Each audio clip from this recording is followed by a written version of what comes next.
In 2007, LA Lakers superstar Kobe Bryant requested a trade because he felt the front office wasn't maximizing his prime years. Bryant's reasons were valid because the purple and gold couldn't get past the first round of the playoffs and they drafted Andrew Bynum in 2005, a questionable decision that irked Bryant and Phil Jackson. So in the summer of 2007, Los Angeles, led by general manager Mitch Kupchak, had to look for trade partners to follow through with Bryant's request. Kupchak was willing to let go of Bryant on one condition: make sure the Lakers got the same return for Bryant's value in the trade. According to Kupchak, the front office and Bryant had several meetings during the summer. They explained to Kobe that the Lakers wanted a fair deal and to acquire the other team's best player, because after all, Bryant was the best in the world then. Kupchak did his due diligence by reaching out to every team in the league, but admitted that the Dallas Mavericks, who were rumored to be super close to acquiring Bryant's services, weren't an option. We never had a deal with Dallas. Yeah, you can't always believe Mark Cuban, okay? And you can tell him I said so.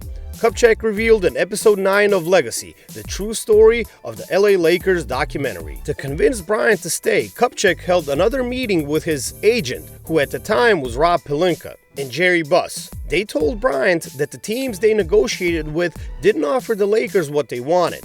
And that's when Bryant realized that trading him was harder than he thought. Kobe didn't want to go through the same situation he had to deal with on another team, especially if Los Angeles asked for the opposing team's best player in return. Kupchak probably didn't think Dallas was an option for a potential trade deal because Cuban revealed he was only in contact with Jerry Buss. The Mavericks owner assumed he was close to acquiring Kobe because his conversation and negotiation with Buss were progressing. All they needed to do was finalize the deal. Sometimes teams will hypothetically throw something out and then the other team will say, "Sure, I'll do it."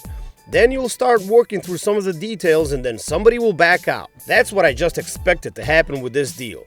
But then I talked to Jerry Buss, and usually when two owners talk, it's going to be a done deal. Owner to owner, not GM to GM, saying, we've got a deal and bam, this is going to happen, Cuban said in the same episode. Back then, even Dirk Nowitzki was on board to become Kobe's new teammate and jokingly said Cuban can trade him for Kobe because he would do the same thing in his position. We had one deal and I thought we traded for Kobe. I thought we had a deal for Josh Howard, Jason Terry, and a couple of first-round picks. I worked it out with Jerry Buss with the Lakers, and we agreed upon that.